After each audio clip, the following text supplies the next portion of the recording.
Hello ಎಲ್ಲರಿಗೂ ನಮಸ್ಕಾರ. ವಿಡಿಯೋನ ಸ್ವಲ್ಪ ಡಿಲೇ ಮಾಡಿ ಅಪ್ಲೋಡ್ ಮಾಡ್ತಾ ಇದ್ದೀನಿ, ಕ್ಷಮೆ ಇರಲಿ. ನಾನು ಮತ್ತೆ ನನ್ನ ಮಗ ಇಬ್ರು ಬೂದಿಯ ಎಲ್ಲಮ್ಮನ ದೇವಸ್ಥಾನಕ್ಕೆ ಬಂದ್ವಿ.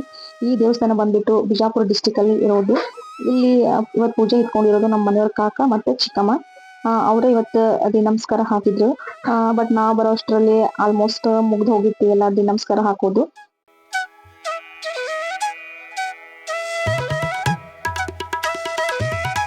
ನಮಸ್ಕಾರ ಹಾಕಿದ್ಮೇಲೆ ಇವ್ರಿಗೆ ಯಾರು ಬೀರ್ ಹಾಕ್ತಾರ ಅವರೆಲ್ಲ ಬಟ್ಟೆ ಹೈಯರ್ ಮಾಡಿ ತಗೊಂಡ್ ಹೋಗಿರ್ಲಿಲ್ಲ ಅವ್ರಿಗೆ ಬಟ್ಟೆ ಅದೇನು. ಯಾಕಂದ್ರೆ ಅವ್ರು ನಮ್ಮ ಮನೆಯವ್ರ ಕಾಕ ಮತ್ತೆ ಚಿಕ್ಕಮ್ಮ ಅವರು. ಸೊ ಅವ್ರು ಅಣ್ತಂಬ್ರ ಆಗಿರೋದ್ರಿಂದ ನಮಗಂತೂ ಆಯ್ತು ಮಾಡ್ಕೊಳ್ಳೋಣ ಹಂಗೆ ಹೋಗಿದ್ವಿ.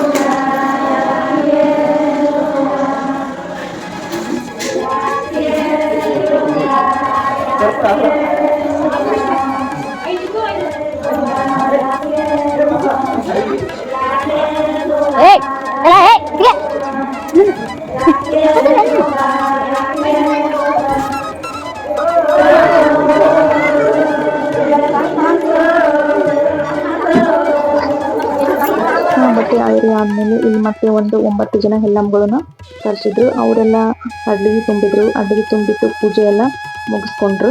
ಪೂಜೆ ಆದ್ಮೇಲೆ ಒಬ್ರು ಹೆಲ್ಲಮ್ಮ ದೇವಿ ಮೈನೇನೆ ದೇವಿ ಬಂದಿದ್ದು. ಬಂದಾದ್ಮೇಲೆ ಪೂಜೆ ಎಲ್ಲ ಕಂಪ್ಲೀಟ್ ಮುಗಿಸ್ಕೊಂಡು ಎಲ್ರು ನಮಸ್ಕಾರ ಎಲ್ಲ ಮಾಡ್ಕೊಂಡು ನಮ್ಮ ಮನೆಯವರು ಕಾಕ ಮತ್ತೆ ಚಿಕ್ಕಮ್ಮ ಮತ್ತೆ ಅವರು ಬೀಗರು ಒಂದು ದಿನ ಅಡವಾಳ್ಕೆ ಹೋಗಿದ್ರು. ಸೊ ಹಂಗಾಗಿ ಅಲ್ಲೆಲ್ಲ ಊಟಕ್ಕೆಲ್ಲ ವ್ಯವಸ್ಥೆ ಎಲ್ಲ ಮಾಡಿದ್ರು. ಸೇರಿ ಊಟ ಮುಗಿಸ್ಕೊಂಡ್ವಿ. ಊಟ ಆದ್ಮೇಲೆ ಟೈಮ್ ಬಂದ್ಬಿಟ್ಟು 4 ಗಂಟೆ ಆಗಿತ್ತು. ನಾನು ಬರ್ಬೇಕಾದ್ರೆ ಒಬ್ಳೇನೆ ಬಂದೆ, ಯಾಕಂದ್ರೆ ಮಗ ಮತ್ತೆ ಮಗಳು ಇಬ್ರು ಸೇರ್ಕೊಂಡು ಅವ್ರ ಅತ್ತೆ ಜೊತೆನೆ ಹೋದ್ರು ಅವರು ಊರಿಗೆ. ನಿಮ್ಗೆಲ್ಲ ಈ ವಿಡಿಯೋ ಇಷ್ಟ ಆಗಿದ್ರೆ ಪ್ಲೀಸ್ ಸಪೋರ್ಟ್ ಮಾಡಿ.